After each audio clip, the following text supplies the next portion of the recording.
Assalamualaikum warahmatullahi wabarakatuh. Selamat datang di channel YouTube saya. Pada video kali ini saya akan menjelaskan atau menjawab beberapa pertanyaan tentang video saya, yaitu cara penggunaan inhaler.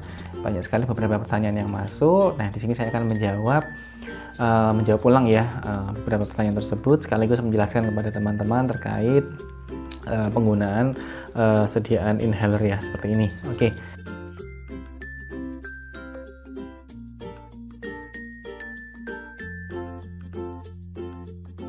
Kemudian untuk ibu hamil atau ibu menyusui, untuk penggunaan pada ibu hamil, beberapa literatur menyatakan bahwa aman digunakan untuk ibu hamil. Namun, tetap saya sarankan untuk konsultasi terlebih dahulu ke dokter, baik itu dokter kandungan maupun dokter spesialis paru atau penyakit dalam yang meresepkan obat ini ya. Konsultasikan, sampaikan kalau misalnya kita sedang hamil, apakah aman tersebut. Apabila teman-teman masih ragu, bisa tanyakan kepada apoteker yang berada di apotek tersebut untuk mengetahui keamanan obat tersebut. Karena setiap obat memiliki kandungan yang berbeda-beda. Ada yang aman, ada juga yang tidak aman.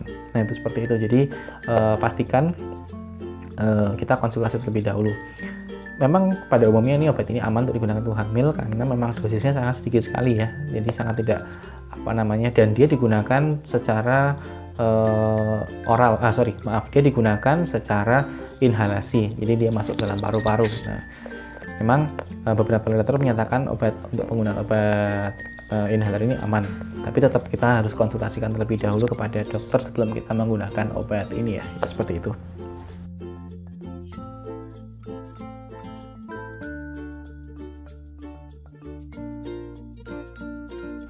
Kemudian untuk penggunaan inhaler pada anak apakah bisa? Ya, jelas bisa ya. Untuk penggunaan inhaler pada anak bisa direkomendasikan, namun tetap harus sesuai dengan dosisnya, sesuai yang direkomendasikan dari dokter. Jadi ketika kita ingin menggunakan untuk anak, ya kita harus konsultasi terlebih dahulu ke dokter apakah memerlukan inhaler ini atau tidak. Biasanya digunakan apabila kondisinya bila sesek ya, atau bila perlu ya, misalnya sesek yang karena alergi dingin atau karena debu, itu bisa menggunakan inhaler ini, bisa kita bawa kemana-mana, itu seperti itu. Tapi tetap untuk penggunaannya harus sesuai dengan anjuran dan dosis dari dokter, itu seperti itu.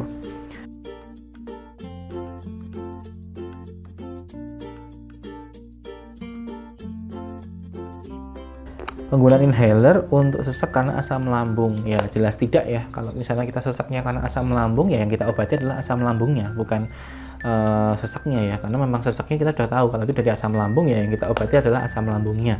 Kalau nggak kita obati asam lambung, kita pakai ini terus ya buat apa? Karena yang di sini adalah penyebab seseknya karena adanya asam lambung yang tinggi atau yang banyak, jadi membuat perut kita kembung dan kita menjadi sesek. Nah, itu seperti itu.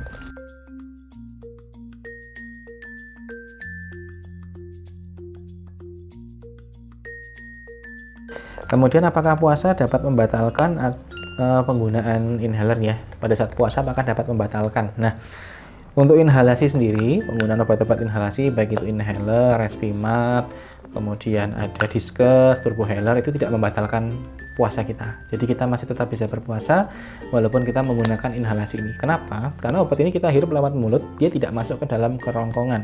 Nah, hal-hal yang bisa membatalkan puasa adalah apabila saat kita menghirup ini atau kita saat menggunakan obat itu masuk ke dalam kerongkongan, itu dapat membatalkan puasa. Tapi kalau misalnya kita menghirupnya tidak masuk ke dalam kerongkongan tapi masuk ke dalam paru-paru, itu tidak akan membatalkan puasa kita. Itu seperti itu.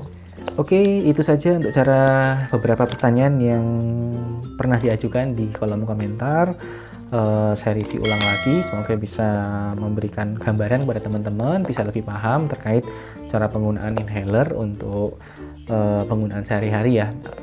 Semoga bisa bermanfaat, kurang lebihnya mohon maaf.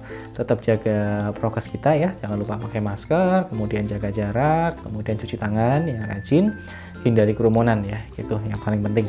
Terima kasih, kurang lebihnya mohon maaf. Billahi taufiq wal hidayah. Wassalamualaikum warahmatullahi wabarakatuh.